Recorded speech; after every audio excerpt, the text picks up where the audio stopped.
episode of the Hooniverse Podcast. I'm your host, Jeff, and I am sitting here once again in my garage, this time not in my Mercedes. I am in a 2019 Audi A8L, and it was in this car that I just drove to and from my 24 hours of LeMons race weekend.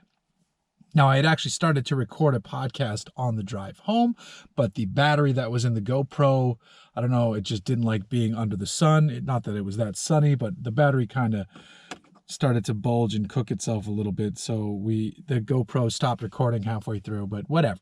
That's neither here nor there. So I'm just going to make that up so that we have an episode ready to go. And I'm going to sit down and I'm going to record one, and I'm going to tell you a bit about what happened at the LeMons race. So 24 hours of LeMons was at Thunderhill this past weekend. This was fun because it was the full 5-mile course. I'd never driven the 5-mile course. I've only driven the East Loop, which is the loop that existed for a long time. It was just Thunderhill. It wasn't the East, it was just Thunderhill. And then they added the West, and now it became the East. And it's the one with the big hill. So amazingly, it takes it from, I think, 2.5 miles out to just a wild 5 miles of racetrack. It's hilarious. It's a lot of racetrack. The vehicle that we were driving is similar to a vehicle we've driven before. This is our second 1962 Ford Ranchero. There's a video on our YouTube channel where you can see us racing it and how that ended and why we have a second Ranchero and not the original Ranchero. Now, under the hood of this Ranchero is the straight six that was originally in a Ford Mustang, I believe. It is the 250 cubic inch, 4.1 liter straight six. We have a 2-barrel carburetor on top of it. We have a nice big air cleaner sitting on top of that. And then we have just a few tweaks and cleans to the engine to get it into decent shape. Backing that up is not the 3 on the tree that we had in Ranchero 1.0. Here we have a 4-speed top loader, which is much, much, much better than the 3 on the tree. The 3 on the tree was a hilarious novelty. The 4-speed is actually a good transmission. We'll get to the transmission. Now, up front, the front suspension has been altered a bit to, I think it's called the Shelby drop. Ford Falcon, Ford Mustang fans will know what that is. We have the tires cambered out. It's really tight up front. The steering is sorted fairly well. The brakes are fresh. It's all good. Now, also for the new season of LeMons, they require fire suppression systems, which the car has. There's a fire extinguisher down in the passenger floorboard. That has what looks like 2 throttle cables that run off of it. One of those hooks to an emergency fire pole that's down by our switch panel. So we have master power on, we have fuel pump, fan, the starter, and then the pull for the fire suppression system. There's also a master battery kill up by the A pillar, which is so that track workers, if they needed to reach in and shut it off, they could. There's a second fire suppression pull just on the outside of the car by the B pillar. Now that is plumbed. There are 2 lines that point at the driver, and there are 2 lines inside the engine bay. It's a very basic system, but it is a very cool system, and it is nice to know that it's there. So that's fun. We also have a collapsible steering column, which you'll know why if you saw a Ranchero 1.0.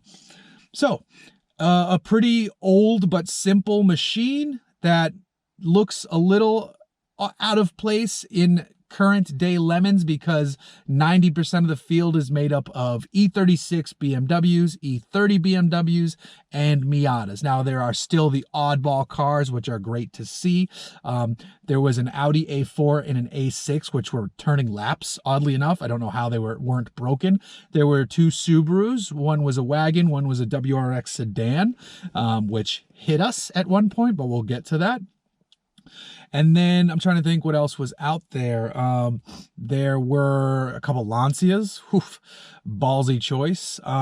There were 2 Ford Rangers. There was a C4 Corvette. There were 2 Volvo wagons. There were 2 Volkswagen Vanagons, which are super fast at the track. and then a couple other odds and ends here and there. An Audi 4000. There was a rookie team. It was their first time there. Oh, and Nacho Friend running their Celica with the 22 RE under the hood. Can't forget about you guys. So we drive from Orange County to Fremont, which is where the car is located. That's on a Thursday. We get there. We spend all night loading up the trailers. We basically empty Tim, who's the co-founder of Hooniverse, his garage, all his tools into one trailer. The Ranchero goes on another trailer. And then we wake up the next morning and drive to Thunderhill. Now, Friday is a testing day. The car's in good shape, though, so we don't want to test it. We just look over things. We check things. We check the oil. We check the brakes, clutch, gearbox, all that stuff. But it's running well, and we don't want to spend all the money. It's like $350 for a few laps. Maybe we should have, but we didn't because you know what? Car's in good shape. Let's just rest easy tonight. Let's rest easy. Day one rolls around, which is Saturday. They put me in the car first because I haven't driven the new Ranchero and I've never driven the west portion of Thunderhill. So they figure, get me in the car first. There's a parade lap before they drop the green flag, and that'll give me a few minutes to, one, sort of drag the brakes on the parade lap to bed in brand new brake pads, which I kind of did, which was helpful, and then also learn the course and learn the car. The main course of Thunderhill, I know. And then on the backside where you would keep going down this one back straight, you take a right up a hill and then there's a sharp left and you're on the backside. It's a pretty cool transition. And the backside is fun. Both sides are pretty fast too, which is pretty cool. So I did the parade lap and I'm the third car at the start of the parade lap. That's just the way it shook out. And there's a Hyundai Elantra with a North Korean Kim Jong-un theme in front of me because it's LeMons, and the green flag drops and I get the jump on them and I immediately pass them, and that felt awesome. They got me back not too much later than that, but I was past them and then I was behind a Golf or a GTI or whatever and going and turning laps. Now on lap 2, I forgot about that sharp left at the top of the hill and I went straight off, all 4 wheels off. No, I don't know if the corner worker wasn't paying attention or they're like, it's early and you were smart about the way you came back on track, but I wasn't flagged and I just, put my head down and kept going. So that was fine. And I didn't make that mistake again. The car was running okay from a handling and braking standpoint, and the gearbox and clutch felt good, but it started to just really stutter coming out of corners, and it has a limited slip, but it wasn't putting down power well. It was breaking up. It sounded like it was breaking up, and it had to do with the air fuel mixture. So we have an air fuel gauge in there, and when I would go full throttle, it was reading 10. So I radioed. I'm like, I was thought about staying out there and just making do, but everybody's passing me. I'm getting sick of it. I come in, I tell them the issue. I stayed in the car. They swapped the jets on the carburetor real quick, and I went out, and now I was putting power down coming out of corners, and I went from getting past to passing people. I started turning faster laps, and so that was fun. And then my 2-hour stint was up. I hand the car off. Our next driver has a fairly clean run. He complains similar issues. It's still breaking up a little bit, but he gets through his stint, and then we hand it off to our third driver. He's about halfway through his stint. He's our slower driver, but he was safe. He was clean. So whatever. Just turn laps. That's the key about LeMons isn't speed. It's turning laps. Unless you're Class A, then it's a bit of both.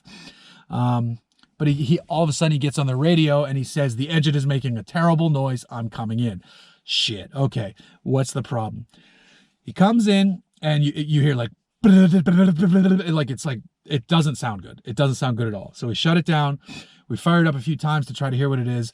Our team leader, Tim, who's really good about diagnosing this sort of thing and fixing it quickly, says, I'm pretty sure this is an exhaust manifold gasket leak, which is pretty easy to fix, especially on a straight 6, but we do not have that gasket. So Tim and I hop in this Audi and drive back to the main town, which is 10 minutes down the road, Willows, California, to their O'Reilly's. They do not have the part. The O'Reilly's in Chico does, which is 40 minutes, there, 40 minutes back. Fuck it. We have to go get it. So we go get it. We come back. On the way back, they tell us as we were moving the headers, one of the bolts where it goes into the head, that cracked. So at first we thought the head cracked, but it was just the farthest bolt towards the nose of the car. that top of that cracked, so we can work with that. So we got the gasket in, we JB welded that, and it was going to hold fine. We fired up, we immediately hear the noise again, and Tim puts his head down. It wasn't the exhaust manifold gasket, it was the head gasket. We have one of those. And Tim actually swapped it in 2 hours, and it was done, swapped, but that was the end of the racing day. And then plus we wanted to let the car sit for various sealants and that JB weld to cure a bit overnight. But we swapped it. We're going to wake up in the morning. We're going to fire the engine. We're going to see how it goes. And then that night in the paddock, the LeMons crew put together a potluck dinner. The Nacho Friend Racing team had delicious nachos. Somebody walked up and handed me a swig of Casamigos tequila, which was delicioso, muy delicioso. So that was great. Next morning, or that night, go to bed, wake up next morning, get to the track. Tim fires it up. Engine sounds great. It's holding. It looks good. It sounds good. Looking good. Feeling good, Billy Ray. So we put in our fourth driver of 5 and send him out on the track. He's going fine. Hilariously, at one point, he freaks out because the car died on him and he can't get it to start, and he's about to get a tow in, and he realized he shifted and his hand slipped and turned off the fuel pump. So he flipped the fuel pump switch back on and stays out. And he was getting faster every lap too, which was great. He was getting faster and faster.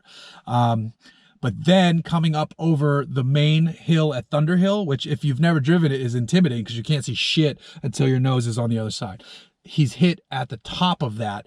That Subaru WRX just tags the driver's side rear of the car and sends him spinning. And so he's going to drive the car, but then he hears something rubbing. Fuck. He gets towed in. It's just that the rear bodywork got punched in around the wheel a little bit. We bend it back, get it out of there. And we used that opportunity, because he'd been in the car for a good amount of time, to do another driver swap. So now it's our 5th driver. It's Tim. He goes last. He hops in. He goes out there. He's running fine, turning laps. All of a sudden, we hear that he doesn't have 3rd gear anymore. We're like, what the fuck? So he wants to come in so we can see if it's just the shift linkage came loose or something like that, or if he literally doesn't have 3rd gear. So we keep him in the car. We get the car up on jack stands, and one of our guys gets underneath it, and we're moving the forks around, and we're also having him drive it in gear. It's spinning under 1st, spinning under 2nd, not spinning under 3rd, spinning under 4th. So 3rd gear is gone. We look at each other, we're like, you know what? There's 4 hours of, 3.5 hours of racing left at this point. Just go back out there. 4th gear for most of the corners, 2nd gear for the tightest corners, and and then I'll try maybe hop in the last 2 hours and bring it home if it survives. He goes out, maybe 20 minutes later, we get a call on the radio. He's like, I'm coming in. The transmission just straight up locked up on him. So he's towed in, we get it down, and at this point we start packing up. So that was it. We had to go home early with about 3 hours left of racing. We assumed the trans, we don't know what happened. We kind of think that when the car was hit, our driver might have been in 3rd gear and it might have fucked something up in there. And then in fact, Tim got the car home and today showed me that he opened up the transmission. There's no metal shavings or anything in there. There was a little bit of glitter in the oil, but there's no metal shavings down in the pan. And the synchro, or whatever, the synchro between 3 and 4, that broke. So anytime you would try to go in gear, the transmission still was trying to engage 3rd, and it was basically locking you out. So it's a much cheaper and cleaner fix than we thought, which is good. 3rd gear is still there and in good shape. All the gears are in good shape. It's just the shit between the gears got fucked up. So we know what it is. We can fix it. When we were running out there, once we sorted the head gasket, the engine felt strong to the other guys. I don't know, because I didn't drive it. So we're just going to figure out what we can do to make the engine maybe a little bit stronger. I mean, even though that you don't expect to just blow a head gasket, but we'll bring head gaskets with us, and we know we can change that relatively quickly enough. Like I said, though, brakes were good, steering was good, all that stuff. So you just got to put the car back together and maybe make some stronger points here and there, and see what we can do about it in the future. Car was running great. There was a lot of very fast cars there. Somebody from Nitro Circus was there. They had a Miata. They were flying. E30s were fast. Jason Camisa was there in a very fast E36. One of their guys, who's their team leader, said he was touching the brakes for turn 1 at 125 miles per hour and running out to the edge of that, past the apex, running track wide at around 105. So that's fast. My top speed in the Ranchero was 94. So we're a bit slower, but that's a Class A car versus a Class C car, but whatever.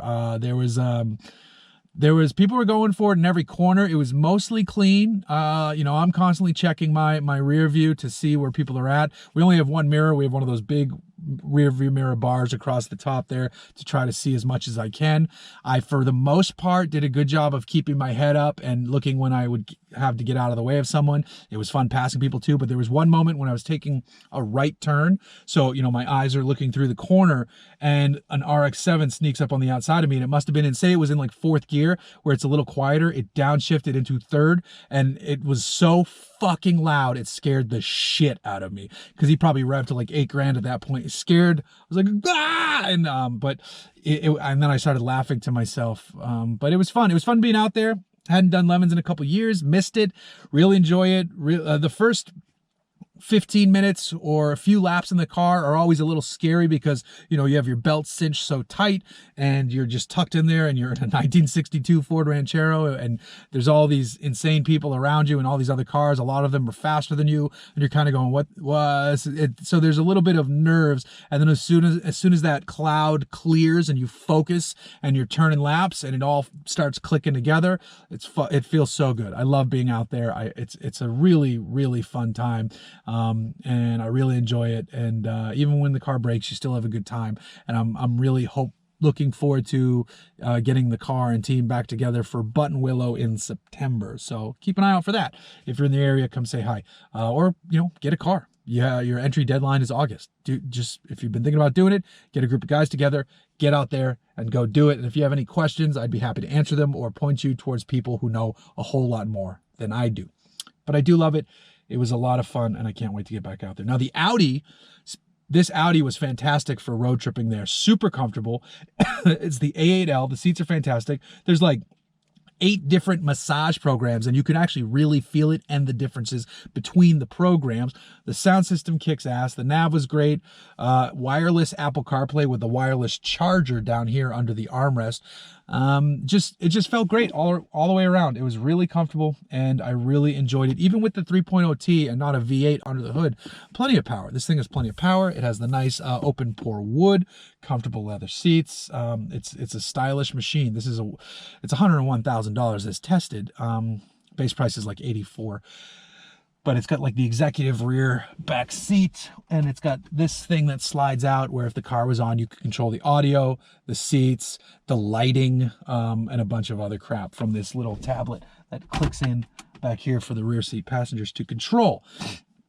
So that was nice. Now this goes away on Wednesday, and then Thursday, the Chevy Colorado Bison arrives. And I'm curious about this one because my initial just reading about it, I don't see it being worth what they're charging, because it's, as far as I know, it's just AEV supplying better underbody protection to a ZR2, but it's a significant price jump. So we'll see. I'll try to beat on it a little bit and see what I can do. Maybe just hit it with sledgehammers or something, which I don't know if Chevy would like that, but AEV might. Because the skid plate is made out of a thinner boron steel, which is more puncture resistant and snaps back into shape, while also being thinner than traditional steel skid plates. I'm not fully sure. I got to read up once I get the car and go from there. I'm trying to think of anything else cool coming up, but my mind is going, oh, I'm borrowing a big camper from Lance Camper, one of those drop-in bed campers to go camping with wifey and kiddo. Last year I took the Airstream to my kids' kindergarten daycare. It was daycare camping group where everybody else was tent camping and I was in an Airstream. We're basically doing that again, this time with a really nice in-bed camper from Lance. So, I have to be the winning parent again. But now I'm jumping over to questions, and we're going to slide into Patreon first. So let's see what we got here. We have 2 comments on the Patreon. Dina Honda. So Jeff, what's your opinion on car clubs? Are they worth it? Ever been in one? I have never been in one.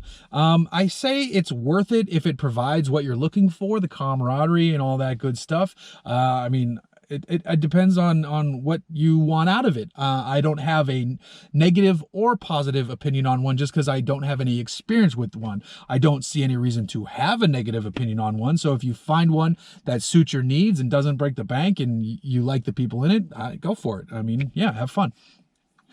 Jason Dar. You're tailgating at a Stanley Cup game. What car do you roll up in? What food do you cook and buy? And most importantly, what beer do you drink? P.S. Go Blues. That last bit's funny because that's not going to happen. Bruins already got game 1 and they're just getting warmed up. So if I'm tailgating at a Stanley Cup game, what would I roll up in? I mean, that's a weird question because I think I would, if we can go super duper hypothetical, I would take, and obviously I'm like taking a vehicle that's not even really out yet, but I'm going to do the Rivian R1T because they just showed off that electric cooking. They brought an electric cooking stove to Overland Expo that can run off the car, and then there's that whole interior cubby section where you can store some stuff. Food, I think I just go simple with like burgers and hot dogs. I keep it real simple there. Maybe some pulled pork might be nice as well. Pulled pork would be good. And then for beer, because it's a hockey game, I want some nice, hefty, stronger stuff. But it's still, you're tailgating, so you're not there yet. Shit, what would I go with? That's always a tough question to answer. I mean, you just kind of like walk through and see something. And you know what? I go with one of the best beers because I'm going to watch the best hockey team. So I'll bring some Pliny the Elder to watch the Bruins take it in 5. And I'm being generous. How's that sound? Twitter questions. What do we got over here? I saw some Twitter questions. J. Ramey at AWJ Ramey. Should BMW just let Bertone take over their design department? Now, this is going to sound weird because I always bag on BMW. I don't hate the designs of their coupes and sedans. I actually think they're pretty stylish and smart looking right now, which is funny because I would not say the same for my beloved Mercedes.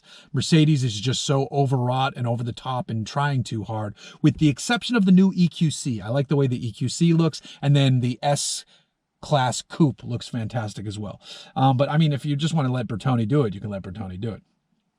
Michael Balaban at Balaban. How important is it that a house have a garage? I think it's pretty important. Personally, it's on my must-have list for me when I'm going home shopping if we ever sell this condo and buy something else, which hopefully isn't too far off in the future, though this had to have a garage, and it did. Even though it's a single car, would make it work. And this A8L barely fits in it.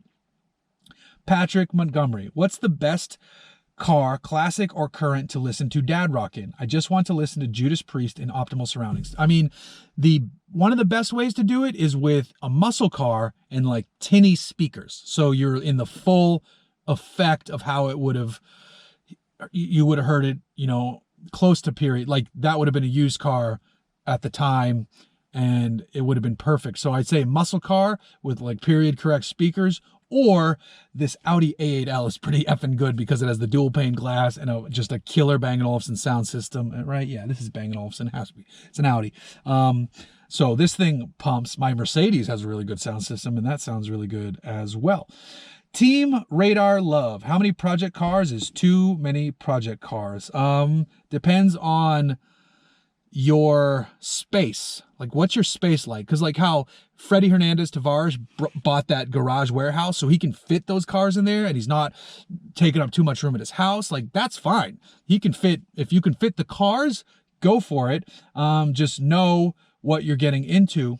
But like for me, I don't need the 74 Mercedes and the Montero while also waiting on the Wombat to come to life. So one of those needs to go. So on the flip side, so for someone like me, the answer is like two drivable project cars, though I can get rid of one of those and have one drivable and one non-drivable. Maybe that's a good way to look at it. So if you have the room, go full Freddie Hernandez. And if you don't, and you're just a poor, sad sack like me, one drivable, one non-drivable. Leslie Winbush, this is at Leadfoot Leslie. I know this is a joke question. Is a Model S a good investment? That's very funny. I like it. And there we go. That's it for Twitter questions. I think we actually got Facebook questions tonight, which doesn't happen as much as it used to. I don't know why, but whatever.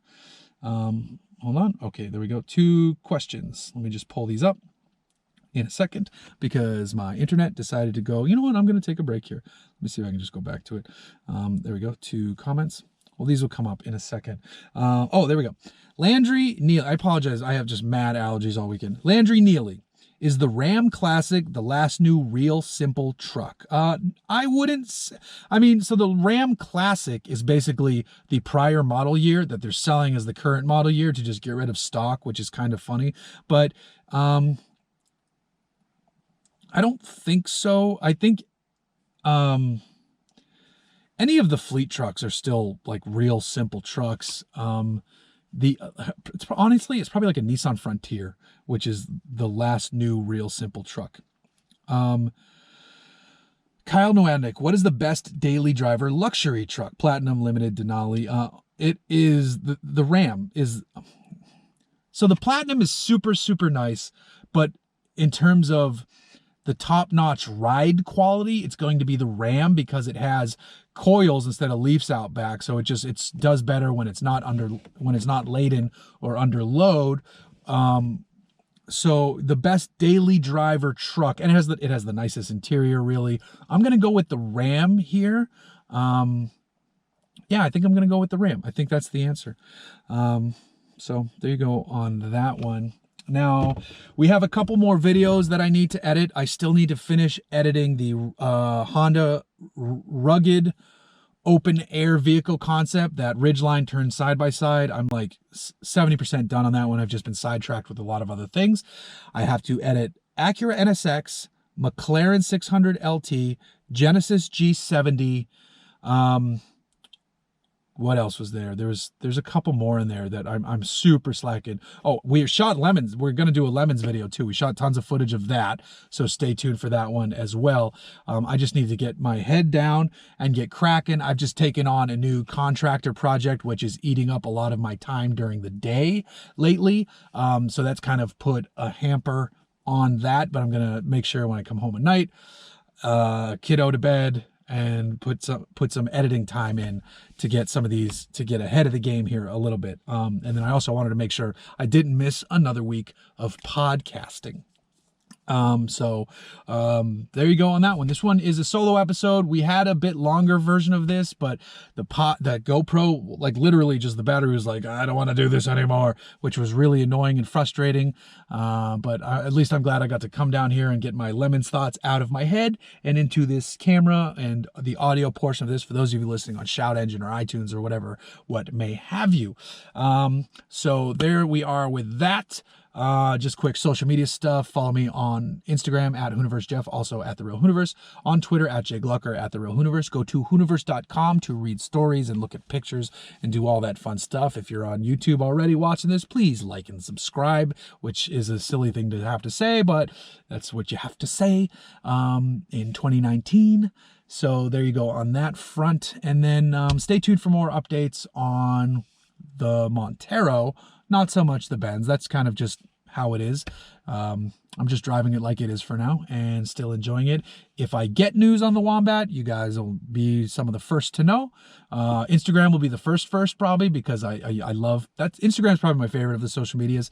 It's less toxic than all the other ones for now. I'm sure that'll get ruined at some point, but whatever. That's the one I like posting to the most and interacting with on there. But I am on all the other ones. Well, I deleted the Facebook app from my phone, but I can still pull up like our Facebook Hooniverse page, and I could just go to, a browser and go to Facebook that way. But whatever. I'm mostly on Facebook for the Montero, the SoCal Montero Facebook group, because it's a great group. So yeah, there you go. And then I know I keep saying we'll let you know about episode 300. I haven't had time to plan it yet. So as lame as that sounds, that's just how it is. I'm slammed right now, but I want to make sure I don't neglect the podcast stuff. But I know that's kind of counterintuitive, but yeah, I just haven't been able to plan it yet. But either way, I will get my shit in gear and get working on it and let all of you know. So thank you very much for watching, listening, and supporting. And I will see you guys next week. Bye.